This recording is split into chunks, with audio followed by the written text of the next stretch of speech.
All right, Michael Christopher here, just spreading the word. Here's a little bit of the evidence I have, just a very small bit of the evidence I have against my familia. Of them trying to make me out to be a threat.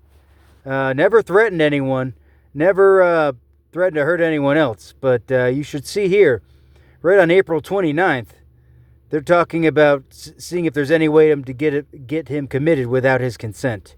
And conveniently, the next day, April 30th, this is when Patricia Berdnick calls the police for me simply saying goodbye. For me simply saying goodbye. Let's see here. What do we got here? This is the conversation my mother had with Evelyn Purdy on May 20th, informing her to call the police before I even show up. Didn't even get to the house yet. Meanwhile, my Pauline Risk is talking to Evelyn Purdy about calling the cops. It makes no sense. Why would a mother talk to someone's neighbor, her son's neighbor, and not try to call her son and just say call the cops right off the bat? It's because they were working with police to get me committed. And this just goes to show, they had intent even before I got back to get me committed. All right.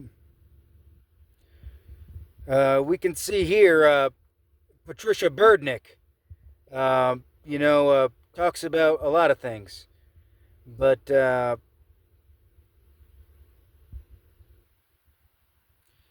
talks about okay. We can tell he's cunning. We have seen that he morphs into what he thinks he needs to be. That isn't the case. I am who I am.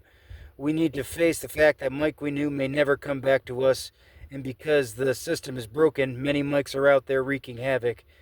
And if you have to embellish your story, do so to indicate that he has threatened to destroy your home and everyone. It may be the only thing that saves him. Let them know your fears. He has already admitted he destroyed his house. Uh, so she's suggesting embellishing facts to get me committed. All right? Uh, Not the most honest people. Uh, and here's a conversation my mother was having with my sister, where my sister is talking about putting my nephew Trevor up for adoption and how she doesn't. I really don't give a fuck about him. This is a person that also said she doesn't care if she wakes up in the morning. This is how they've kind of shifted blame from one person onto me to use me as a family scapegoat. And this just goes to show just a little bit. I've got plenty more information that my mom has provided me, unwillingly. But I'm just going to show here. This is when I was trying to tell my mom, come see me. They institutionalized me, involuntarily committed me after illegally detaining me, and she refused to. Everyone refused to come see me in the hospital. They would not let me see a lawyer.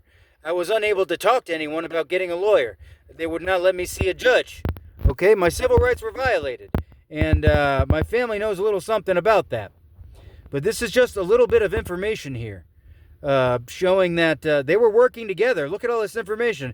They're talking to me. This is more than they ever talked to me. They were talking amongst themselves about about getting me committed, making me out to be a threat.